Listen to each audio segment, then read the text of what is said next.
Martin, Tigers, Gators squaring off in the Final Four. We'll have to make a wager. We've got a great lineup today. Dave Tompkins over in the Low Country. Matt Dean, Coach Matt Dean in Memphis. Rob, go Gators. Yeah, hey, it's going to be. We're going to crush the Tigers. We're going to talk smack all week. We are. All week long. We're going to have fun. So much smack talk all week. I tell you the what, Gators are going to win the national championship. It's just done. That's who I picked to win it. But, you know, I was like, I had Michigan State winning the South region, but glad I was wrong. But, hey, we're in SEC all 16. We love them all. Not this week. This week. We got Screw them all. Go Gators. Two in the Final Four. No.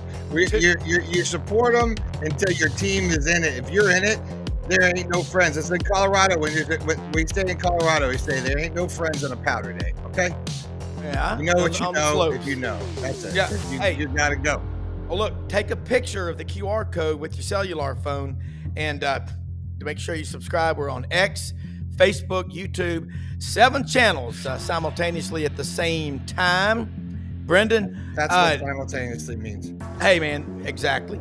Watching the Gators play some close games, but when you win those close games, you can win more close games. Everybody in the tournament is a little tight, I would say, because you got no mulligans. So, look, I'm sorry, but and Matt Dean is in the green room, and so is Dave Tompkins, and they're going to agree with me. You got to have a game. This is the perfect game to have before you go to the next level. You want to have something that just kind of reminds you that that you can be beaten on any given day. I think that is sort of what you want to. You don't wish for it. But, the Gators were tested, and they had to come back, and they had to prove this. You can't look ahead in March Madness. No, there's no easy days. But I just think teams that win close games are better teams. Coach Matt Dean, Dave Tompkins, I think y'all would agree with that. The tournament, the excitement, there's just a natural degree of uptightness or whatever you want to call it. And the more you play, I haven't seen a guy take over a game in the tournament like I saw Walter Clayton Jr. Saturday.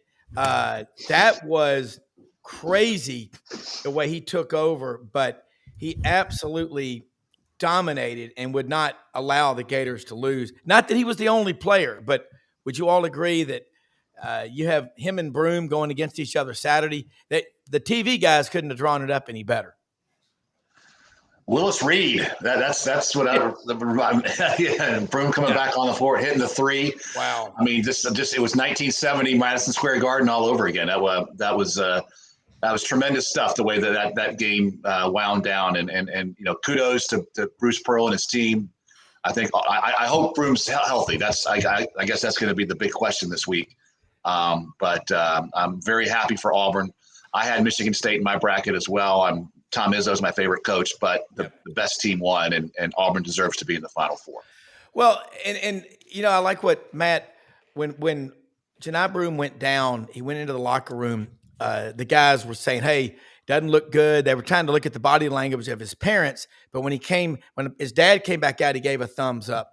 And Bruce Pearl said that Janai came over to him and he said, what'd they say? And he gave him the report, and Pearl said, well, get your ass back out there. That's what I love. We need more of that in coaching. Hey, the guy's a tough fighter, and at this level, he'll play with a compound fracture, it seems like. Good morning, guys. What I really liked about it was they're up double digits when he goes out. So the reality is they could have won that game more than likely the last 10 minutes without him. But he comes out, he tells Bruce he's ready to go, 2 thumbs up, whatever it was. He comes out, he grabbed that first rebound with just his left hand. And you're like, he's a tough dude, man. Yeah. And the way they started the game was a credit to their game plan to attack inside. Fantastic start. And they never really, I think Michigan State made it 27-22 late in the first half. It was 9 at half. It was 7-10, 7-12. It's never like they ever completely went away from Sparty, but they just couldn't make enough shots. And credit to their defensive game plan. You mentioned it earlier, Rob. I just thought they were everywhere. They're so lengthy, and you didn't see any shots or hardly any that were not contested. And You talked earlier before we came on the broadcast about adjustments in game. That's a lot of times where you're, as a head coach, you're relying on your staff. Mm-hmm. And I think we always talk about Bruce. Bruce's son's a future head coach too someday. He has a tremendous staff. And, those timeouts are crucial. Like if you always see the little hits when the TV goes to the head coach right after a timeout, well, that first 30 seconds while the coach is doing the interview, someone is talking to the team and drawing plays up. And that's the other part of the staff, which all staff should get a lot of credit for in that regard. Dave, when you looked at the previous game, Tennessee and Houston, with 43 seconds left, Tennessee had 12 points in the first half. We know both teams like to play defense, but not since color TV and the microwave have you seen that bad of an offense. And it's the lowest output ever for a 2 seed in the tournament. I felt sorry for Rick Barnes and his team. They just had a bad day. They just couldn't hit any shots, and I don't think it was. I mean, I think they were shooting some shots too early in the clock, and that they were addressing that on TV. But otherwise, it was just a cold shooting day, and to me, Houston is like, and Kelvin Sampson, they're like Michigan State except with a little bit more talent. They're just as tough. They play great defense. They're the leading 3-point shooting percentage-wise team in the tournament this year, like almost 40%. So they just they're good. And what surprises me about Houston is they're really not that big. I mean, I think their tallest guy's like 6'8", but they are such monsters on the boards, so tough. They wear the personality of their coach just like Michigan State does. And, I think when you look at Bruce Pearl and Kelvin Sampson, I mean, all their resume needs, all it's missing is a national championship because both are so deserving. And I can say the same thing for Rick Barnes too, but he's got to figure out a way to get past the Elite Eight. That's just sort of his, enigma, I guess. A kryptonite. I don't know what it is, but Audrey, my wife, driving back from Atlanta, was not happy. She was brokenhearted. And we pulled into Buc-ee's there in Leeds on the way back. And I was like, 34-15 halftime. I mean, that's a football score in today's world. Matt, I'll go back to what you said about adjustments. How hard is it as a coach to adjust if the other team starts doing things that you hadn't scouted? Or does that happen very often? Well, I'll go to the Houston game. First of all, in my bracket, I was, I got all 4 final teams right. I went chalk. But the thing, the people don't realize about Houston is what Dave just said. Perimeter-wise, they're the best percentage 3-point shooting team left in the tournament, okay? Emmanuel Sharp yesterday. Now, listen, that's as bad as first half as you can have, okay?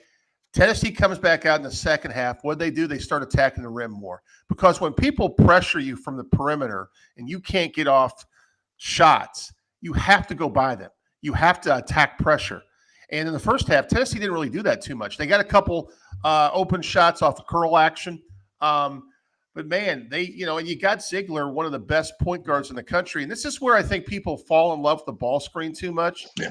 Because there's so many teams that will trap the ball screen, call it monster action, and push you out, and he's a start.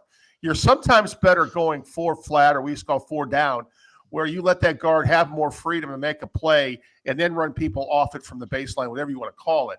And I just think yesterday they were tight. Dave hit on the head. They had a bad day. They had and really more so than anything, a bad 20 minutes. In the second half, that game was 50-40 with 5.5 to go, and they had missed 3 free throws in a row. Tennessee had a chance to cut that to 7. They weren't going to win the game. Don't mistake my message there. But they fought like heck in the second half. They were a reflection of their head coach in the second half. But they're the type of team, like, it's the anti-Florida. Florida was down 10 with, 5 to go? And the next thing you know, it's a tie ball game. Tennessee can't do what Florida has the ability to do from an offensive standpoint. They're the complete opposite. Now, Friday night, they locked Kentucky down from the start, and they made shots, and it wasn't a ball game. It was almost like, let's be honest, it was almost like Tennessee looked like Kentucky on Friday night to a different level. But let me point out one thing about Texas Tech. Even though they ended up losing the game, they were very fortunate to be in that game. That was a meltdown by Arkansas in the Sweet Six, the Elite Eight game. Arkansas had them down. What was it? A 16-3 run to end the game to go to overtime. Arkansas was playing as well as you could. And really, Florida did what Texas Tech did to Arkansas the game before. Exactly. Well, I mean, Arkansas's up by 13 with 4 minutes and 20 seconds left in the game. And then Tennessee and Houston, 35 each in the second half. But you can't have those lulls, can you, Dave? It kill you. Well, I love Matt's point about the ball screen and too reliant on it. We used to say 10 years ago, guards rule the tournament, and guards did rule the tournament 10 and 20 years ago. Think of like a Mateen Cleaves, staying at Michigan State with that 1-4 set, and you have the guard just penetrating and dishing, getting fouled, hitting their free throws. That's been lost, I think, and I don't know why. I mean, I absolutely want to have a good point guard who's just going to make plays and basically force the defense's hand, and that seems like that's been lost. Hopefully, we'll see a little bit of that in the Final Four. And that probably bodes well for Florida because that's something that Walter Clayton Jr. can do. I'd really like to see some great guard play. In the Final Four and championship game. Well, and you think about Walter Clayton's role, then you look at Mark Sears for Alabama. He's hotter than a $5 pistol Thursday against BYU. They win 113-88, 26 of 51 from three. And it's almost a 180 against Duke. But no, Duke is good. Duke is long. I think the average size of the Duke players is 6'8". You mentioned about Houston's not that big, but Alabama with Nate Oates, they scored 100, 9 or 10 times this year. When they're rolling, they're unstoppable. They really are. But I just wonder, either one of y'all, what does Nate Oates need to change? He's about, elite last year, Final Four, this year, Elite Eight. What does he need to change to win the whole thing? I think they need to turn into a tournament team. I think they play like an NBA team. I think they play like an NBA team that's going to get a high seeding and then win a best of 5 series or win a best of 7 series, which Alabama can do.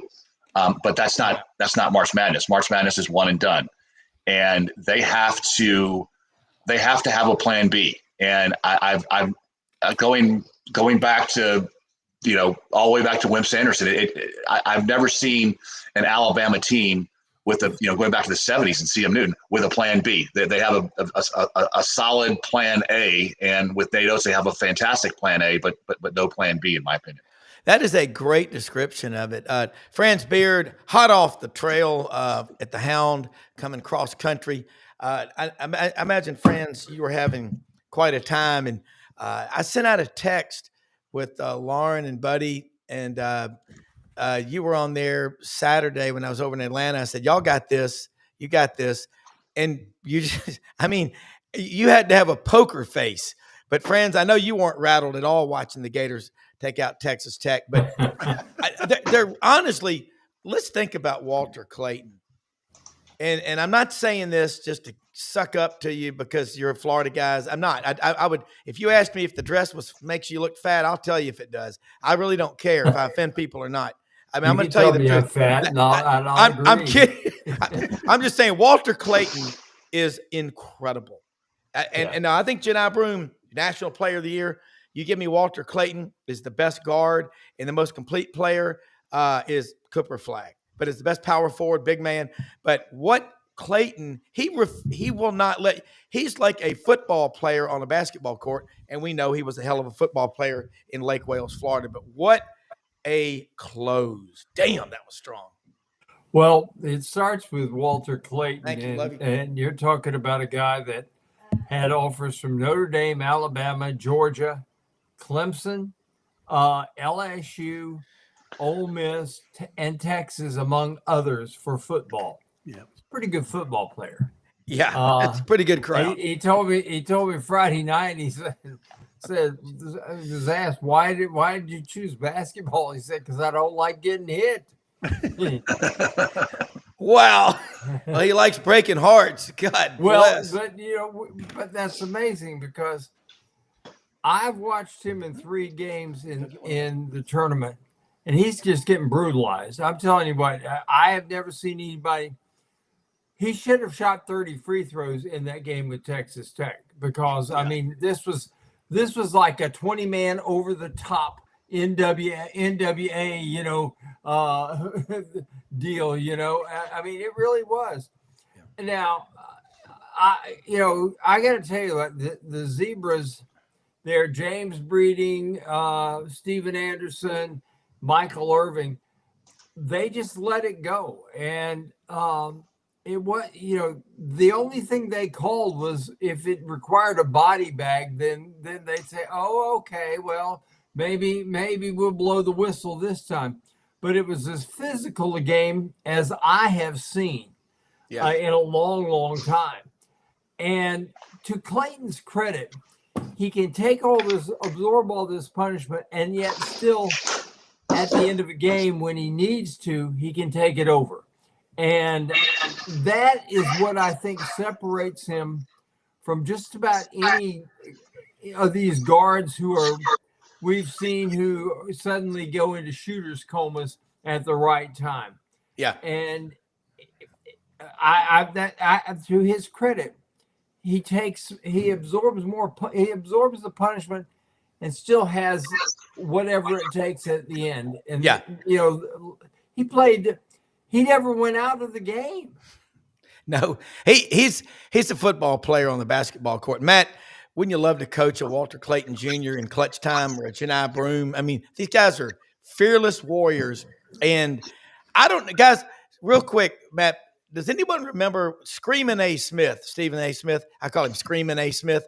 He was screaming about somebody the other day, a coach that's still living, but he was speaking about him posthumously. Was that tongue in cheek? What was he talking about?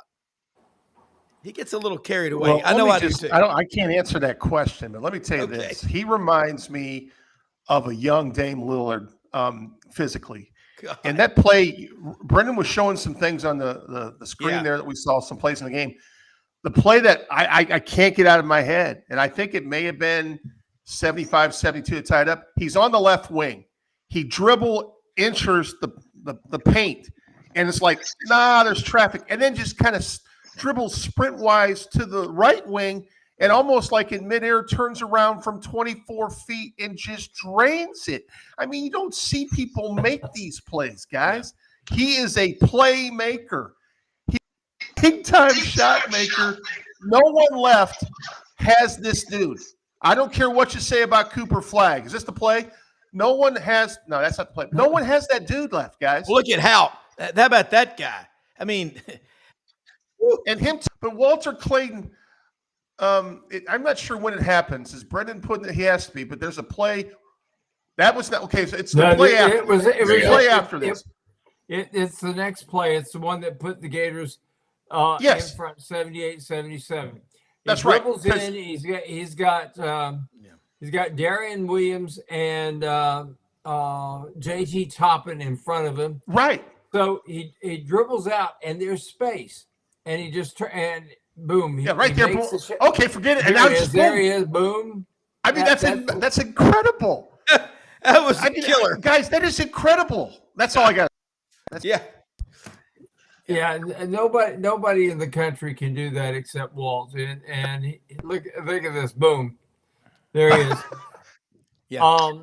They've done the analytics, and they say that when he dribbles to his left and pulls up and lets it fly, he's like a 60% shooter.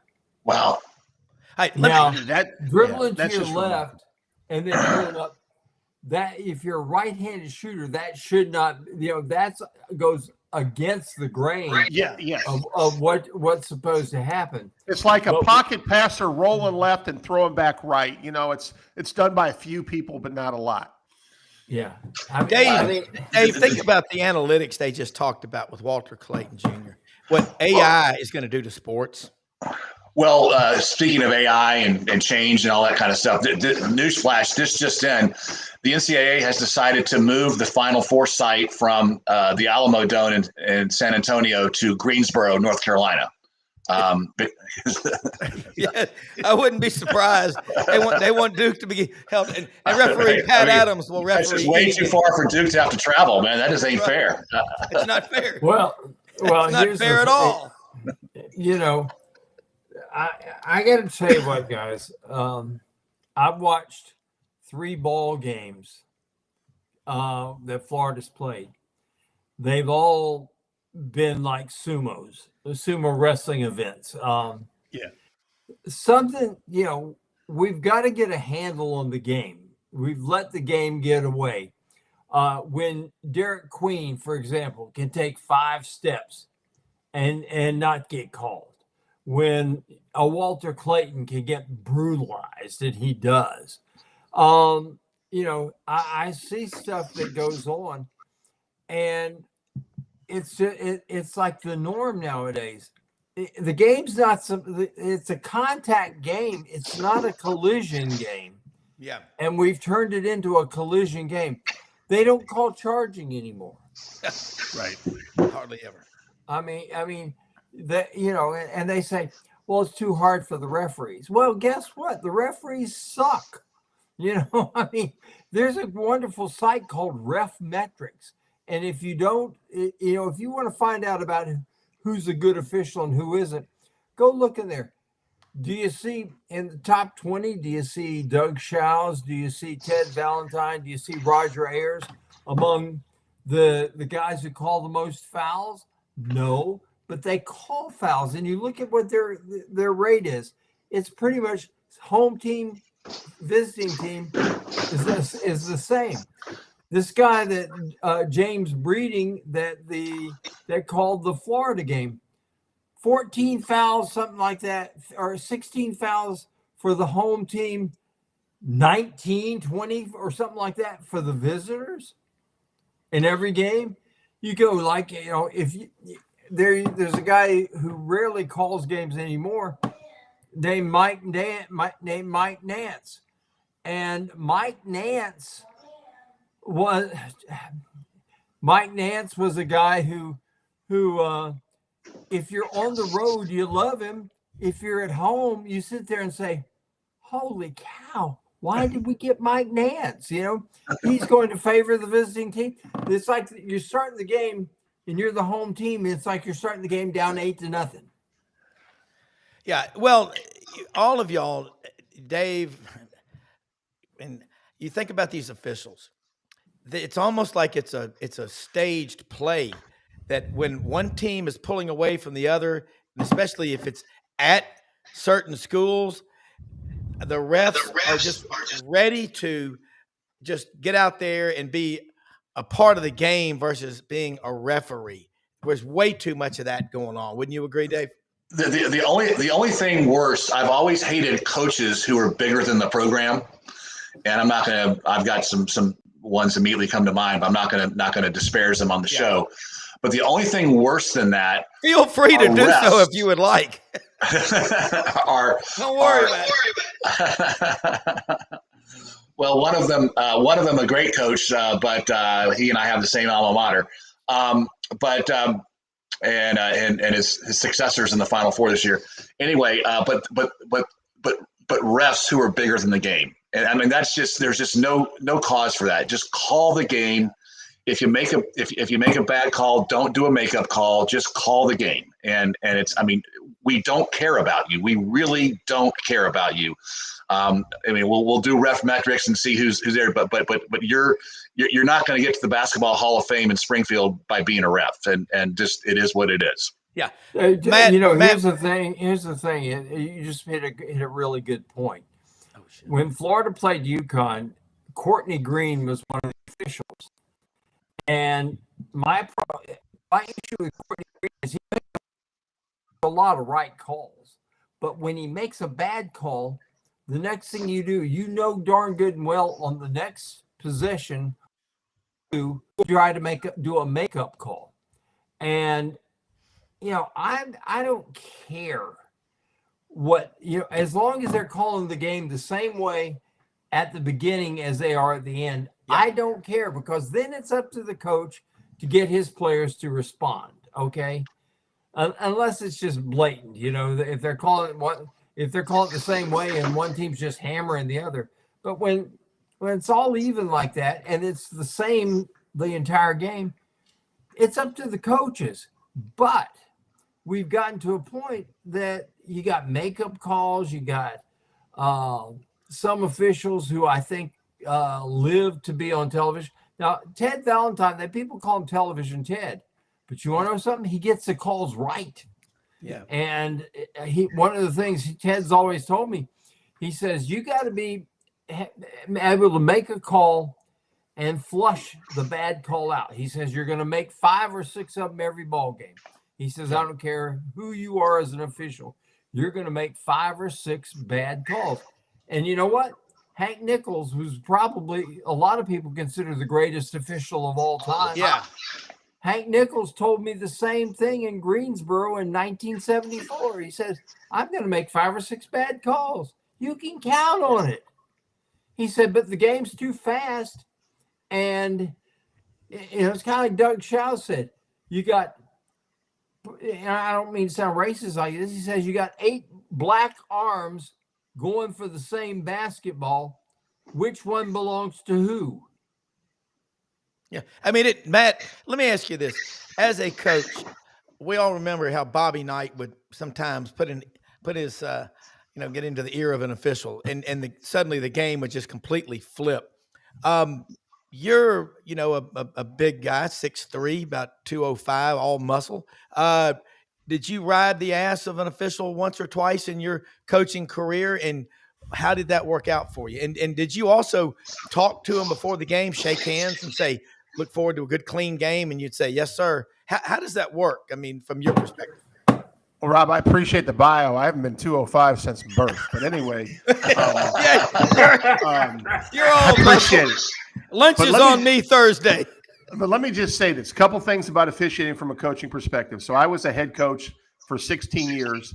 In my 16 years, I only received 2 technical fouls. Now, one of them I wanted. We were getting our ass kicked, and I was having a crappy day. My team was having a crappy day, and I didn't like the official. So why not? What does it matter if you lose by 3 or 4 extra points, right? But I recognize what Dave and Francis, they have incredibly tough jobs, and they're going to miss calls. My biggest thing, believe it or not, was coaching my team through it. Players need to know that these things are going to happen.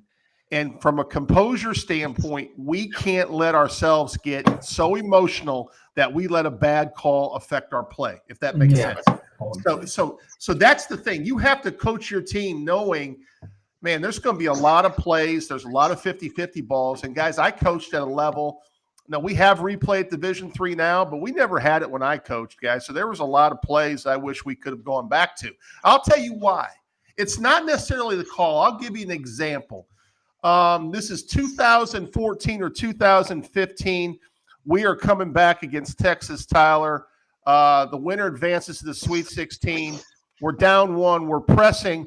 They throw the ball out of bounds to the side out of bounds, right? The official marks the ball side out of bounds spot. We got to play. We're going to get our best player the ball top of the key. We're going to go downhill. We're going to win the damn game.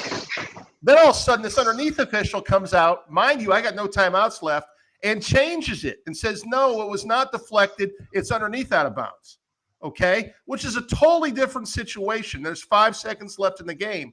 If I can review that play, then I can go over there for a minute and talk to my team and get another timeout that's not charged about a play I want to run.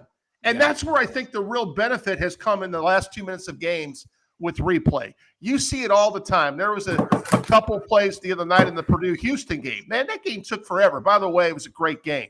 By the way, it was a road game for the number 1 seed in that region too. Right. But anyway, I just think that there's so much composure involved. When you're on the road, you almost are down 8-0. And I know there's these officials, friends have talked about it. Sometimes you feel that way at home. But at home, I always felt good because I really thought it would even out in the wash. But, man, it is a factor, and you've got to get your players in the right frame of mind to play through it, guys. Yeah, and I've got to take a break for winter timber outdoors. But I'll just say, it's like that with anything. Don't Butch Thompson gave us a great quote on the show one time about walking from the dugout to the plate when you're a batter. Don't let the moment be too big. That's what you got to be careful of. All right, Winter Timber Outdoors, folks. Turkey season is upon us. There's nothing as challenging as being a turkey hunter. You're going to sit on the ground in a ground blind. You're going to have snakes crawling over your legs. It is intense. Get the right calls, the right gear, the box calls, the slate calls, the mouth calls, the diaphragm calls, and the copper-plated, the turkey loads, the migra turkey loads, all of them at Winter Timber Outdoors, Athens, Alabama. They've got all your shotguns, rifles, handguns, all your gear, Sitka, Dixie decoys, duck camp, top to bottom, head to toe, socks, pants, shirts, gloves, glasses, Yeti coolers, everything for the outdoor life. And they're going to be building a store right now that should open in June in Auburn. And they're looking to grow in the footprint that is the SEC. We're proud to be associated with them. Great company, great people. Southern owned, Southern pride for the Southern hunter and outdoorsman. Winter Timber Outdoors, Athens, Alabama, open every day of the week. You know what's cool is what both of y'all, everybody on here is so cerebral. Y'all are deep thinkers. We need to get a statue of Rodin in the background on the set. But no, I like what Matt said. And we're getting a little, yeah, Dave, there we go. Franz, you heard what Matt just said. And Matt is very mild-mannered. I don't know if it's – but most people in the Midwest are really cool. Watching Tom Izzo, I'm just a big fan of that guy. I love longevity. And you talked about Mateen Cleaves and the Flintstones. 4 of the 5 starters on that national championship team in 2000 were from Flint, Michigan. And 8 Final Fours, 11 Elite Eights. It's just consistency. They don't miss free throws very often. And I thought Bruce Pearl yesterday flat out game planned and out schemed. Doug Dean pointed this out in some comments he sent to me before the show this morning. And that's hard to do. And I have nothing but respect. If I saw Tom Izzo, man, I'd buy him dinner. I'd just say, Coach, I just want to listen to you talk about basketball. Franz, you've seen a lot of coaches in your years. Don't you love seeing the guys like that and the respect that he and Pearl had? And I thought that was a clean game. I thought that was just – I love that about sports is seeing the post-game handshakes and hugs because those guys are competing, but there was respect out there on that court. That's my perspective. Well, I grew up in an era with, writing about basketball and I was, in the ACC when Lefty and Dean, when they played each other, hated each other on the court. After the game, it was a different story. Dean Smith would sit there and do whatever he did to win a game on the court, and after the game, he'd bum a cigarette off me.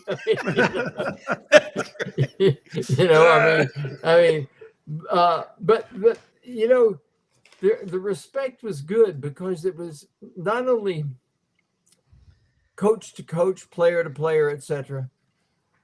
It was good because we had good relationships with media. Coaches were nice to us. And we tended to be nice to them. I mean, Lord knows, I'm not going to go into the details. If I printed all the stuff I knew about Norm Sloan, the National Enquirer wouldn't even print it. Yeah, of course. But we've got to get, again, I hate to sound like I'm living in the past, but we've got to get back to when the game was a purer game because I don't think we can sustain the game the way it's played right now. I just don't see it. And we're not helping it with the portal. And the same thing's true with football. I don't disagree with having a portal. I don't disagree with being able to leave a school. But I think you got to put some guardrails on this. Otherwise, the chaos that we have now is going to make it unsustainable. And here's where, it's not going to be unsustainable among, for example, a Florida or an Auburn or an Alabama or Tennessee or Kentucky.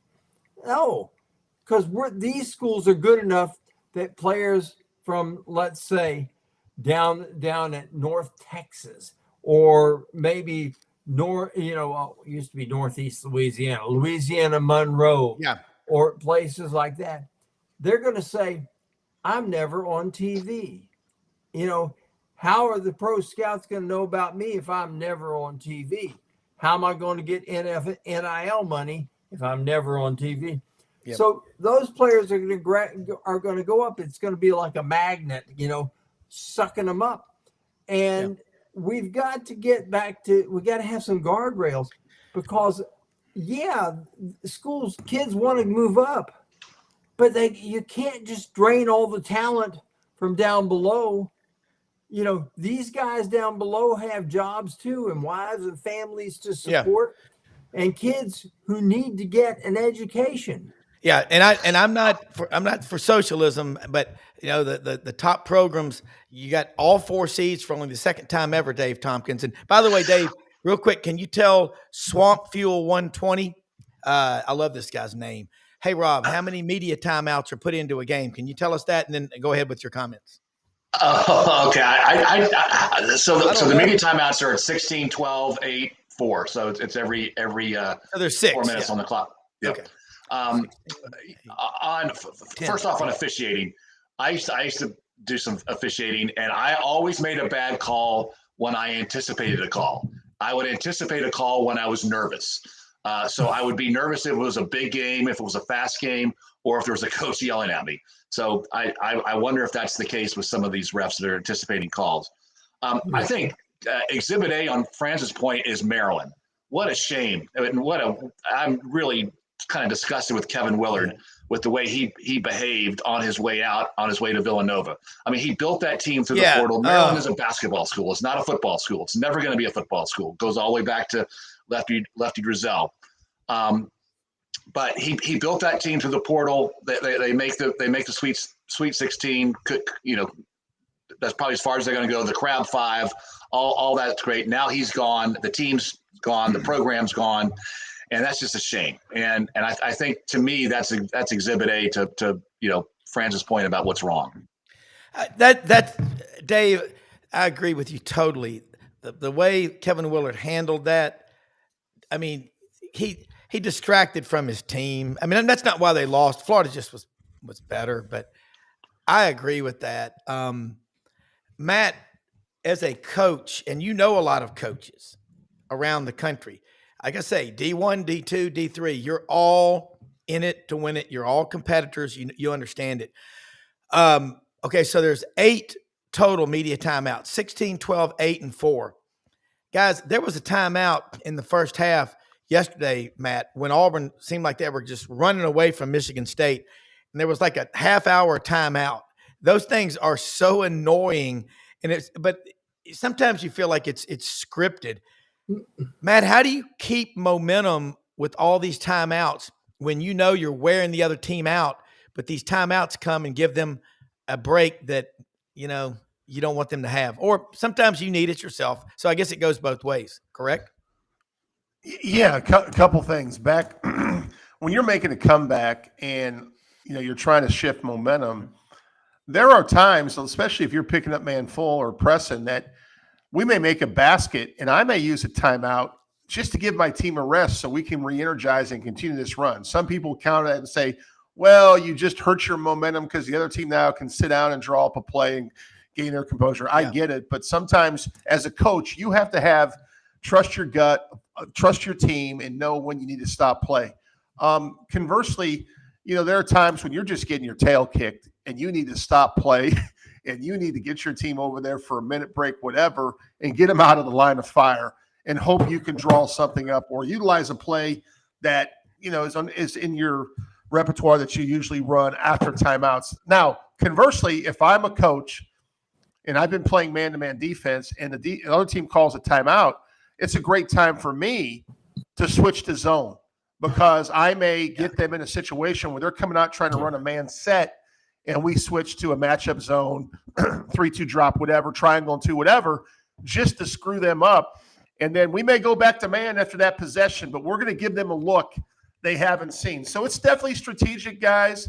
My point earlier, what's happened with replay is, we know we got the media timeouts. Those are at those times you mentioned. It's now with all the replay, there are a bunch of timeouts. Yeah, I'm watching, listening to all the Tennessee and Houston game yesterday. I get a text from a friend of mine, Jeff Heimbach, huge Tennessee fan. I mean, oh my God. Yeah. And of course, being a good German Catholic, also Notre Dame as well. But he sends me a picture. He's been all weekend long.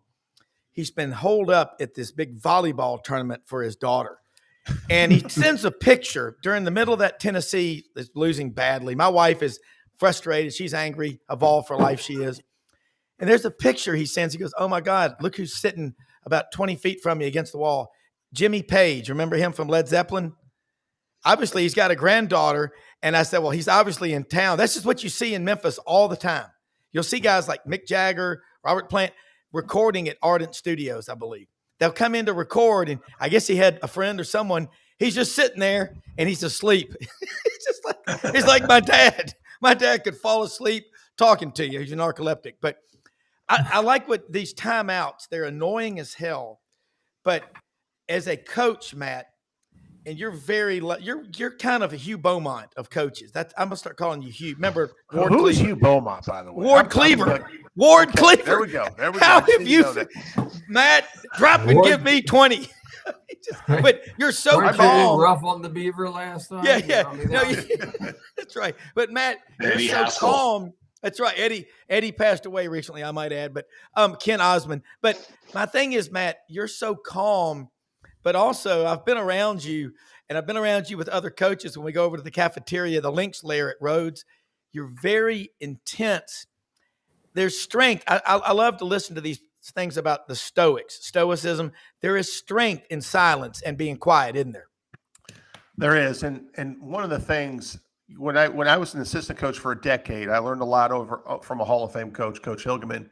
Yeah. I think once you get your opportunity as a head coach, you take a lot what you learn from your mentor. People forget Kelvin Sampson was with Judd Heathcote, who was one of the greatest coaches in the history of our time. And people don't even reckon. I know Franz and Dave. I remember him. I know you do, but oh yeah. For me, Kelvin Sampson said something really spot on for me the other night after that great inbounds play that they ran to beat Purdue. It was like telling the media, hey, guys, it's not about all these number of plays that we have. It's about practicing and executing one that works. And that's so true. We will run stuff over and over and over in situations. Side out of bounds, 5 seconds on the clock. What do we got? Yeah. What are our options? What are our counters? You don't have much time to make a decision. I'll give you another quick story. My first year as a head coach, I had watched Hubie Brown at a clinic in the late 90s. I get my opportunity to coach. We have a side out of bounds play. We name it Hubie because I love Hubie Brown. In special situations, there was no one better as a head coach. Yeah. So we run the play, and we come out in there in a damn 2-3 zone. And I'm like, oh, crap. And you don't have much time to think. There was 7 seconds to go. So my kid fortunately got the ball from the wing and let it fly. He missed it so badly, it didn't hit the rim. Our guy was right there to catch it, put up a buzzer, we win. So it was like Lorenzo Charles play that we ever had that wasn't really even a play, So, but some of it is you have to make sure your players are very instinctive, and they have to realize that there's a chance we can draw all this stuff up, but they may come in, they may play zone on us, and we may have to just go attack the rim and make a play, and that's winning, and that's what I see. In the young man from Florida. I love Clayton Jr. I just think he's a playmaker, and there's not many of them left in this tournament. No, and he to me, Franz, you got a chance to talk to Walter. I can't imagine what his family's like. They got to be awesome people. Yeah. I mean, but this guy, he's such. I mean, you saw Broom's parents up in the stands, and we forget about where these guys come from. And Walter is as humble a kid as you'll find. It's amazing. Let me tell you, in reference to something Matt was talking about, Florida in the Texas Tech game, and this was a critical point in the ball game. Micah Handlockton had gone up to dunk the ball, and he hung on the rim because he was being undercut. And the ball goes up, and because he's hanging on the rim, but it comes back down. They call basket interference. That's with about 15 minutes and 26 seconds to go in the game. About almost exactly 2 minutes later, there is a media timeout, the first chance they really had for a media timeout. And this is when the officials went over there, and Todd Golden says, please review this. Prior to that, though, Walter Clayton gets hammered while he's taking a 3-point shot. So they call the media timeout. He's going to get the 3-point shot. All of a sudden, they come back, they review the dunk, and they restore the points. Yeah. 2 points there. Walter hits 3 free throws in a row. Boom, boom, boom. Because of the media timeout and because the officials took the time, and I give them credit for this, to get it right, there's a 5-point swing. That's one of the most exactly. I'm glad you explained that. Dave, speaking of Judd Heathcote, you remember that TV show, Alice? Remember Mel, the guy at the diner? Oh, yeah. Judd Heathcote was a dead ringer for Mel. He had that he comb sure over. was. But when Judd Heathcote retired, he was Magic Johnson's coach when they won when they won in '79. But I remember when he retired, Yes. they did the tour. Remember they had the giant rocking chair out there at midcourt at Indiana. I mean, and Izzo's been there. Dave, I know, Dave, 30 years. 1995, I believe, was his first year. God almighty, 30 years. And I've seen him at a lot of Grizzlies games because Draymond Green and guys that played for Golden State, he will come and he'll sit right out there. He's Joe Sixpack, man. He doesn't, but Dave, you understand history, all of y'all do, about basketball. When you look at guys like Janai Broome coming out there, the Willis Reed moment, that's cool because that invoked the history of the game. And these older guys that played, we all remember our trading cards. They'd say, Dave Tompkins, 6'7", power forward for the Philadelphia 76ers. In the offseason, Dave works at First National Bank of Philadelphia because you had to have a job outside of that, Those guys love Philadelphia. That would have been Steve Mix, number 50 for the 76ers. Yeah, but those guys love the game, and Franz gets it. Damn, Matt gets it. You get it. I love basketball. I love the game. I can remember as a kid skating on ice in an ice storm in 1974 to get to the Mid-South Coliseum to watch the Memphis Tigers play.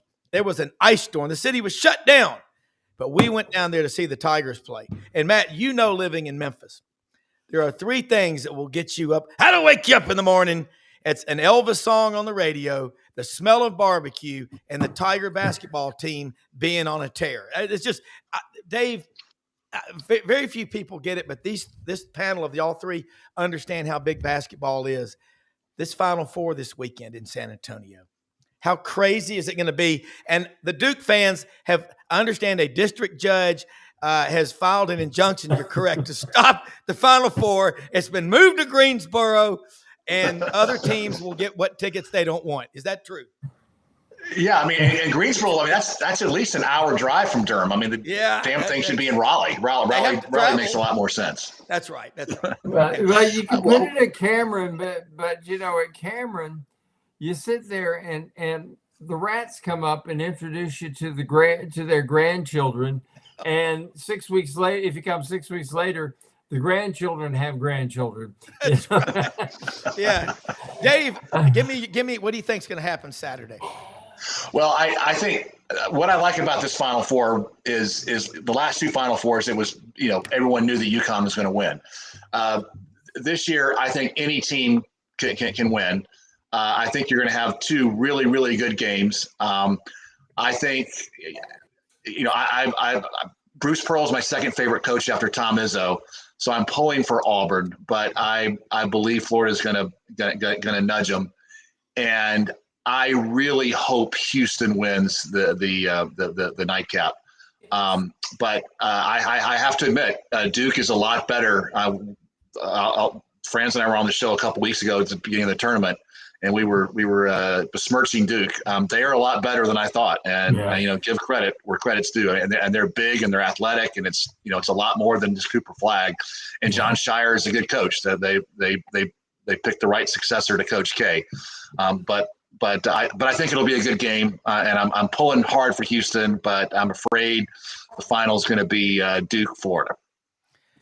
Okay, friends, I have Florida playing Houston and Florida cutting the nets down, but also had Michigan State and Alabama in my Final Four. So I've got two of my teams left, but. Friends, what do you think happens? Real quick, quickly, because I know Matt has a meeting. I like Florida, and here's why I like Florida. Florida can beat you on the perimeter and on the inside, consistently do it. Auburn, if Miles and Pettiford are going shooters comas, Auburn can do it. But if they're not able to, Florida beat Auburn without Elijah Martin. People forget that. They beat them soundly without him. He's Florida's best defender on the perimeter, and Mr. Pettiford's going to find out what an NFL strong safety is like guarding him, because that's what he is. I like Florida. I think Houston is going to give Duke a real run for the money. And the thing about it is it's so tough to play a game after you've played Houston. Now, you may beat them, but I think that it's going to take too much out of Duke to, from playing Houston. I like Florida to win it. And that's not just because I'm a Gator, but I know you're not. I know you well enough to know you're fair. Dave Tompkins, I know you got to go. Let's do it again next week. Absolutely awesome stuff. God, I love having you on here. Thank you so much, Dave. All right, Matt, does it matter the fact that Auburn has played all the other three teams so far? They lost at home to Florida. They lost at Cameron 84-78, December the 4th, and they beat Houston on the road out in Houston early in the season. You've got tape regardless, but you've actually played them. Is that a positive X factor or just kind of a wash? This time of year, it kind of is what it is. But one of the things that we forget about in these big domes when you play a Final Four is the shooting backgrounds are unique and they're different. And that's where I think Florida does have an advantage with their more inside-out nature and how they play.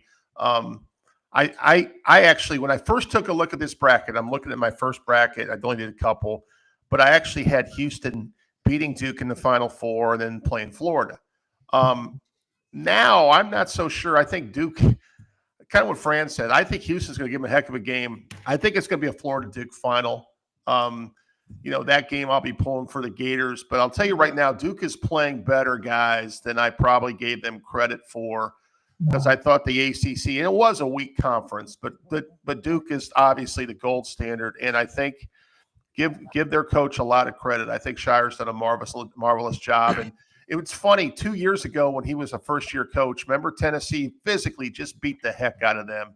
And he's composed that roster now that I think they can handle Houston's physicality, though I am pulling for Houston. Well, I'll take a comparison on the ACC overall. People say it's weak, it's down this year. It's kind of like when you go to the state championship track and field meet, you've got 8 heats in the 100, and you're the fastest runner in the state that year, but they're not going to put you in the heat with all the other fast people. You may be in a heat with some really slow people in relative terms, but you're running, a low 10, high 900. You're running against yourself, the clock. That's the standard. That's what Duke does. I mean, it's psychological or whatever you want to call it, but when you see Duke, you're just it can be mental. It can be a problem, friends. And now I don't hate Duke. But I do think there's a man crush by the national media that is a little bit ridiculous. Matt, I think you said you've got a meeting at 9, and we're just going to go a couple of more minutes, but absolutely awesome stuff. How do people follow you? And retweet this thing, tell your friends, families, and neighbors, and even people you don't know, including redheaded strangers from Blue Rock, Montana. On X at Dino Hoops 44. Follow us, roadslinks.com on the web. We're in the middle of spring season. Our baseball team has won 5 out of 6. Go Lynx. And friends, like I always say, man, it's a pleasure to be on with you. You guys have a great time. I want to eat lunch with you and Cleanthes Thursday. We can do that. Hey, I want to go to Corky's, and I will endure the barbecue, which is really good, just to get to the banana pudding, you know? You can make it, friends. I'm buying. Let's do that. I'll buy. I'll buy. Right. Take care, Matt. Take care. Friends, right, guys, hey, I got to go too. Yeah. Franz, okay, we lost Franz, and I'm just going to say, Franz, awesome stuff. We're going to hear more about it as we go along. But what are you writing about in GatorbaitMedia.com? Because all of this will be in print, and I suggest people subscribe because there's no better place to follow the Gators, but also you cover the national picture really well. Well, one thing I've got in there that I didn't get to throw in, I believe Buzz Williams will be the next head basketball coach at Maryland. Wow. I saw that from you. In San Francisco, we had CBS people who were telling us that Kevin Willard had already taken the Villanova job. Same people were saying that Buzz Williams, it's just a matter of Jimmy Sexton and Buzz getting the numbers right to go to Maryland. Yeah. Blows my mind. Why? But I guess it's because you're tired of being big, little brother in a big brother place. And he goes to Maryland and he's the king of the state. So yeah, that's big.